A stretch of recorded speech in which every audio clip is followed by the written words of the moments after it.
আমরা যদি ইসলামের পক্ষে ঐক্যবদ্ধ হতে পারি, দেখবেন সবাই ধীরে ধীরে চলে এসেছে ইসলামের পক্ষে। কারণ বুঝবে এভাবে যদি না আসি, আগামী দিনে আমাদের কপালে বড় দুঃখ আছে। তাহলে এমন একটা বাংলাদেশ হওয়া দরকার না? আসলেই দরকার। আসলেই দল মত নির্বিশেষে সবাই ইসলামের কল্যাণে কাজ করবে, এইরকম বাংলাদেশই তো আমরা চাই। যদি এমন এক বাংলাদেশ করতে পারি, বরকত দিবেন কে? শান্তি দিবেন কে? মুক্তি দিবেন কে? ইজ্জত দিবেন কে? যখন 313 ছিলাম, মাশাআল্লাহ কি ইজ্জত ছিল। আর আজকে 200 কোটি, কোনো ইজ্জত নাই। ওই ইজ্জত ফিরে পেতে চাইলে আল্লাহর জমিন, আল্লাহর দিনকে বিজয়ী করতে হবে। দিনের সঙ্গে আমাদের ইজ্জত সম্পৃক্ত। সুতরাং শুরু এবং শেষ একই বার্তা মনে করিয়ে দিচ্ছি। একটা দায়িত্ব আমি আপনাদেরকে স্মরণ করিয়ে দিচ্ছি, সেটা হলো অন্যায়ের ব্যাপারে প্রতিবাদী হতে হবেই হবে ইনশাআল্লাহ। রাজি আছেন? রাজি আছেন? বিশেষ করে এখানে তো মুরব্বী কম, জোয়ান শ্রেণী বেশি।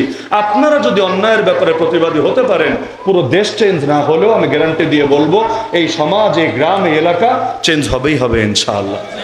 আমাদের সিলেটে আজকে গেলেও আমি এমন এলাকায় আপনাকে নিয়ে যেতে পারবো যেখানে এখনো কোনো বিয়েতে, কোনো বাড়িতে বক্স বাজে না, যেখানে রাস্তাঘাটে কেউ গান বাজায় বাজায় ট্রাকে চলে যাবে, ওই সুযোগ এখনো পর্যন্ত কেউ কল্পনাও করতে পারে না। ওই রকম এলাকা আজও আমি নিয়ে যেতে পারবো আপনাকে। এমনকি সেটা আমার আসনের ভেতরে, খুব দূরে টুরে না, আমার আসনের ভেতরেই। কিভাবে সম্ভব এটা? পুলিশের কারণে? কিভাবে সম্ভব? আর্মির কারণে? কিভাবে সম্ভব? কোনো বিশেষ রাজনৈতিক দলের কারণে? না না, এই আপামর জনসাধারণের কারণে। পুরো দেশকে তারা পাল্টায় নাই, সমাজকে তারা ঠিকই পাল্টে দিয়েছে। তা আপনারা খালি এখন না, প্রতিবাদে জেগে ওঠেন না, দেখবেন পুরো বাংলাদেশ যেদিকে যায়, যাক, আপনার সমাজটা এক টুকরা সোনার মদিনা হয়ে যাবে ইনশাআল্লাহ। তাহলে যুবকরা করবেন তো ইনশাআল্লাহ?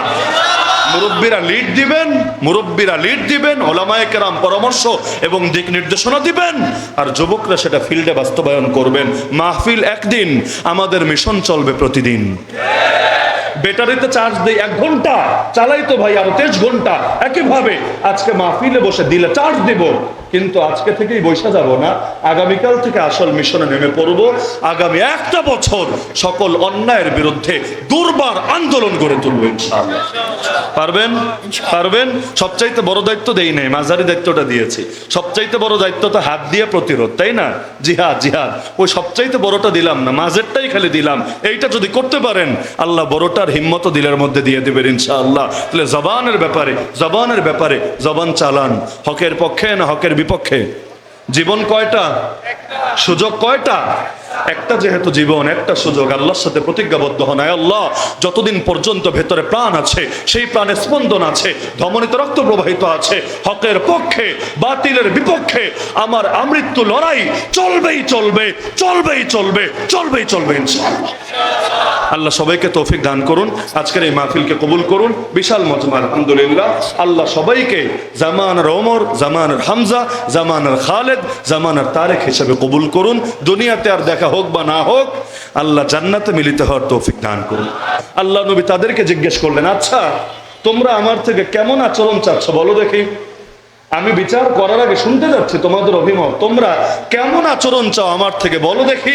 মাশাআল্লাহ, এখন মুখ থেকে মধু ঝরতে শুরু করেছে। তারা বলল, আখুন কারিম, অবনু আখিন কারিম। আরে কত ভালো একটা ভাই তুমি, আর কত ভালো একজন ভাইয়ের পুত্র। মানে মুরব্বীদের জন্য ভাতিজা, আর সমবয়সীদের জন্য ভাইয়ের মতো। কত ভালো। তো তুমি যেহেতু ভালো, তোমার থেকে ভালো আচরণই তো চাই। তুমি যেহেতু সম্মানী, তোমার থেকে সম্মানজনক আচরণই তো চাই। তুমি যেহেতু উদার, তোমার থেকে উদারতাই তো চাই। ব্যাস, পাম পড়তে শুরু হয়ে গেল। এর আগে বোঝে নাই নবী এত ভালো, এর আগে বোঝে নাই নবী এত সম্মানী, এর আগে বোঝে নাই নবী এত উদার। এখন সব বুঝে চলে এসেছে। আল্লাহ রাসূল বলেন, আচ্ছা ঠিক আছে যাও, আমি তোমাদেরকে সে কথাই বলবো আমার ভাই ইউসুফ তার সৎ ভাইদেরকে যে কথা বলেছিল। কি কথা? লা তাসরিবা আলাইকুমুল ইয়াউম, তোমাদের উপর আর কোনো কষ্ট নাই, আর কোনো অভিযোগ নাই, আর কোনো দুঃখ নাই। আনতুমুত তুলাকা, তোমরা সবাই মুক্ত স্বাধীন। ফল কি হলো? আগে দুয়ারে গিয়ে গিয়ে আয়াত শুনিয়েছেন, হাদিস শুনিয়েছেন, ওয়াজ করেছেন, তাবলীগ করেছেন, নসিহত করেছেন, কিন্তু 1000 লোক কালেমা পড়ে মুসলমান হয় নাই। লেকিন এবার আল্লাহ নবী খালি মাফ করেছেন, মাফ। এমন কোন ঘর বাকি নাই যেই ঘরের লোকেরা 2-4 জন হাতে গোনা বাদে অধিকাংশই কালেমা পড়ে মুসলমান হয়ে যায় নাই। তাহলে কি বুঝলেন? এখানে বিজয় আসলে অটোমেটিক বুঝে আসে, কিন্তু বিজয় আসবে কিভাবে? আমরা নীরব থাকলে বিজয় আসবে, আমরা মুখের মধ্যে তালা মেরে রাখলে বিজয় আসবে। সুতরাং আপনাদের থেকে আমার একটাই চাওয়া, শ্রেষ্ঠ জাতি যদি হতে চান, কিয়ামতের দিন আগে আগে যদি জান্নাতে যেতে চান, একটা দায়িত্ব নিজেদের কাঁধে বুঝে নিতে হবে। সেই দায়িত্ব হলো অন্যায়ের ব্যাপারে জিরো টলারেন্সে আসতে হবে। যেখানেই অন্যায় সেখানেই প্রতিবাদে গর্জে উঠতে হবে। এই ঠিকাদারি খেলে আলেমদের না, এই ঠিকাদারি খেলে আলেমদের না। যে একটা সত্য জানে সেই সত্যের পক্ষে তাকে আসতে হবে, যে একটা আয়াত জানে সেই আয়াতের ব্যাপারেও তাকে অন্যের কাছে পৌঁছে দেওয়ার হক আদায় করতে হবে। সুতরাং কোনটা কোনটা অন্যায় আপনারা জানেন না, কোনটা কোনটা অন্যায় আপনারা বোঝেন না। আচ্ছা, এই দেশে 14 কোটি অন্তত মুসলমান নাই? মোট নাগরিক তো 17-18 কোটি হয়ে যাবে, ওই একটু কমায় কমায় 16 কোটি বলার চেষ্টা করে, মোট নাগরিক 17-18 কোটি হয়ে যাবে। এর মধ্যে অন্তত 14 কোটি মুসলমান নাই। 14 কোটি মুসলমানের ভেতরে 1400 আলেমরে বছরের পর বছর কারাগারে কেমনে ফেলে রাখা সম্ভব? একটু বোঝান আমারে। যদি আসলেই আলেমের প্রেম থাকতো, যদি আসলেই নবীর ওয়ারিসদেরকে মহাব্বত করতো, তাহলে 14 কোটির ভেতরে 1400 জনকে আলাদা করে নির্যাতন কিভাবে করতে পারলো? তার মানে বাকিরা সকলে মুখের মধ্যে তালা মেরে, হাতের মধ্যে একদম হাতটা খুলে দিয়ে নীরবে নিস্তব্ধে নিজের প্রাণ নিয়ে ফিকির করেছিল। না হলে সবাই যদি মরার জন্য ঐক্যবদ্ধ হতো, সবাই বেঁচে যেত। কিন্তু আমরা সবাই বাঁচার জন্য ঐক্যবদ্ধ হচ্ছি, এজন্য আমাদের কপালে মরা লাগছে। তাহলে থাকবেন এভাবে চুপচাপ বসে? আগামীর বাংলাদেশকে ইসলামের বাংলাদেশ বানানো লাগবে না? আরে লাগবে না, কে লাগবে না? 1757-তে ইসলামের আনুষ্ঠানিক পতন হয়েছে, আজকে না, 1757।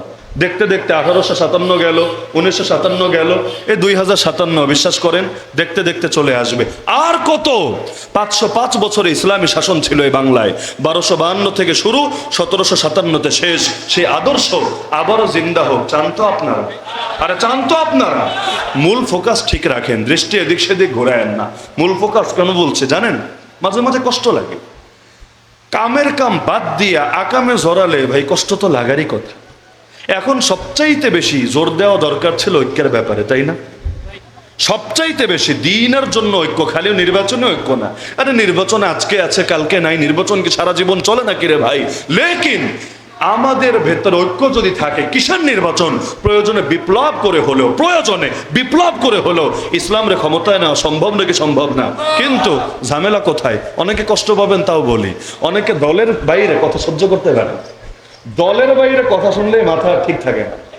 বিগত 1 বছরে ঐক্য নিয়ে কার্যকর প্রচেষ্টা কতটুকু হয়েছে, আর পিআর এই সেই এগুলো দিয়ে কি পরিমাণ সময় ব্যয় করা হয়েছে?